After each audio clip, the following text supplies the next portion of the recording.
Start. தித்திக்கும் தெல்லமதை தெல்லமதின் மேலான முத்திக்கடியை முத்தமிழை வழங்கிய என் ஒளியை தொடங்குகிறேன்.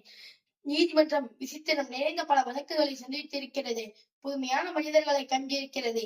ஆகவே இவ்வழக்கு விசித்திரமும் அல்ல, வழக்காடும் நான் புதுமையான மனிதனும் அல்ல. வாழ்க்கை பாதையிலே சர்வசாதாரணமாக தென்படக்கூடிய ஜீவன் தான் நான். கோவிலிலே குழப்பம் விளைவித்தேன், பூசாரியை தாக்கினேன், குற்றம் சாட்டப்பட்டிருக்கிறேன். இப்படியெல்லாம் நீங்கள் எதிர்பார்ப்பீர்கள் நான் இதையெல்லாம் மறுக்க போகிறேன் என்று. இல்லை, நிச்சயமாக இல்லை. கோவிலிலே குழப்பம் விளைவித்தேன், கோயில் கூடாது என்பதற்காக அல்ல, கோயில் கொடிவர்களின் கூடாரமா இருக்கக்கூடாது என்பதற்காக. பூசாரியை தாக்கினேன், அவன் பக்தர் என்பதற்காக அல்ல, பக்தி பகல் வேஷமாக ஆகிவிட்டதை கண்டிப்பதற்காக. உனக்கே இவ்வளவு அக்கறை, உலகத்தில் யாருக்கும் இல்லாத அக்கறை என்று கேட்பீர்கள். நானே பாதிக்கப்பட்டேன், நேரடியாக பாதிக்கப்பட்டேன். சுயநலம் என்பீர்கள், என் சுயநலத்திலும் பொதுநலம் கலந்திருக்கிறது. ஆதாரத்திற்காக அறிக்கை சப்பிட்டு தடாகத்தை சுத்தப்படுத்துகிறது மீன். அதே போல என்னை குற்றவாளி குற்றவாளி என்கிறீர்களே, இந்த குற்றவாளியின் வாழ்க்கை பாதையில் கொஞ்ச தூரம் பிரித்து நடந்து பார்த்தால் அவன் கடந்து வந்துள்ள காட்டார்கள் எவ்வளவு என்று கணக்கு பார்க்க முடியும். பாட்டொலிக்கும் குயிலிசை இல்லை என் பாதையில். படம் எடுத்தாலும் பாம்புகள் நிறைந்திருக்கின்றன.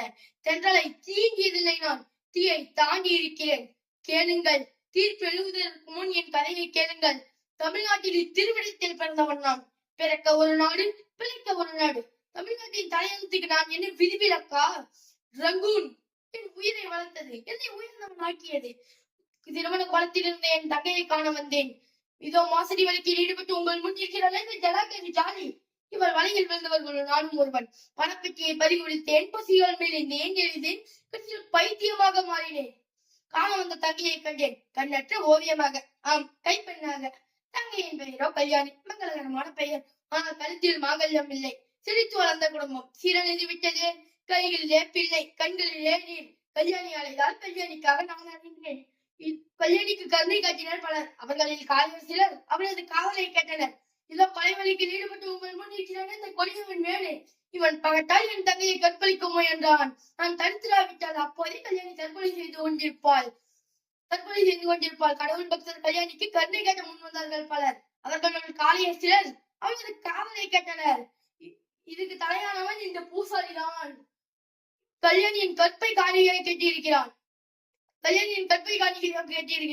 உலக மாதாவின் பெயரால், மகாசக்தியின் பெயரால் கல்யாணியின் உலகத்தில் புழுவாக துடித்தபடியாவது உயிரோடு இருந்திருப்பாள். அவளை தற்கொலை செய்து கொள்ள தூண்டியது இந்த பூசாரிதான். இந்த இறக்கப்பட்ட உலகத்தில் தன் குழந்தையை விட்டு செல்ல அவள் விரும்பவில்லை. இந்த ஆதரவற்ற உலகத்தில் தன் குழந்தையை சாவதை அவள் விரும்பவில்லை. அவளை கொன்று விட்டாள். பிடித்தவர்களை கொள்வது விந்தை அல்ல. உலக உத்தமர் காந்தி, அகிம்சா மூர்த்தி, ஜீவகாருண்ய சீலர் நோயால் துடித்துக் கொண்டிருந்த கன்றுக்குட்டியை கொண்டு விட சொன்னார். அதை கஷ்டப்படுவதை பார்க்க செய்யாமல் இந்த முறையை தான் கையாண்டி இருக்கிறார் கல்யாணி. இது எப்படி குற்றமாகும்? வெளிநாட்டில் இருந்து வந்த தமிழருக்கு வாழ வழி இல்லை. தமிழ்நாட்டில் பிறந்த பெண்ணுக்கு வாழ்வதற்கு தக்க பாதுகாப்பு இல்லை. இதை அந்த நீதிமன்றம் விரும்புகிறது.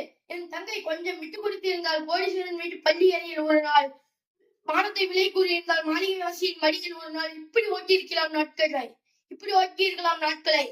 பணம் என் தங்கையை மிரட்டியது, ஓடினாள். பகட்டி என் தங்கையை பயமுறுத்தியது, மீண்டும் ஓடினாள். பணம் என் தங்கையை பயமுறுத்தியது, ஓடினாள். வாழ்க்கையின் ஓட்டத்திற்கே ஓடினாள். இந்த ஓட்டத்தை தடுத்திருக்க வேண்டும், ஓட்டத்தை போக்கி இருக்க வேண்டும். சட்டத்தை நீட்டுவோர் வாழ விட்டார்களா என் தங்கை கல்யாணியை? குற்றவாளி யார் வழக்குக்கோ வக்கீலாக மாறுகிறார். இல்லை, யார் வழக்குக்கும் இல்லை. என் தங்கையின் வழக்கு, என் வழக்கு. தங்கையின் மானத்தை அழைக்க மாதாவிற்கு புத்தி புகுந்த அண்ணன் ஓடுவதில் என்ன தவிர கல்யாணி தற்கொலை செய்து கொள்ள முயன்றது ஒரு குற்றம், குழந்தையை கொன்றது ஒரு குற்றம், நான் பூசணியை தாக்கியது ஒரு குற்றம். இத்தனை குற்றங்களுக்கும் யார் காரணம்? யார் காரணம்? கல்யாணியை கஞ்சி இல்லாமல் அலைய விட்டது யார் குற்றம்? விதியின் குற்றமா அல்லது விதியின் பெயரை சொல்லி வயிறு வளர்க்கும் வீரர்களின் குற்றமா? கல்யாணி குற்றமா? வீரர்களின் குற்றமா?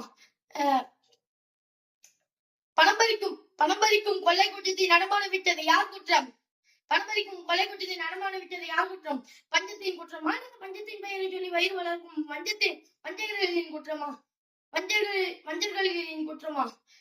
போலி பூசாரிகளை, கடவுள் பெயரில் காமலிகளை நடத்தும் போலி பூசாரிகளை நடமான விட்டது யார் குற்றம்? கடவுளின் குற்றமா அல்லது கடவுளின் பெயரை சொல்லி வயிறு வளர்க்கும் கடவுளின் பெயரை சொல்லி காலசிற்பம் நடத்தும் கயவர்களின் குற்றமா? இந்த குற்றங்கள் களையப்படும் வரை கல்யாணியும் குணசேகரங்களும் களையப்படுவதில்லை. இதுதான் எங்கள் வாழ்க்கையில் எந்த பக்கம் புரட்டினாலும் தென்படக்கூடிய அரசியல் தத்துவம், பாடம், பகுத்தறிவு.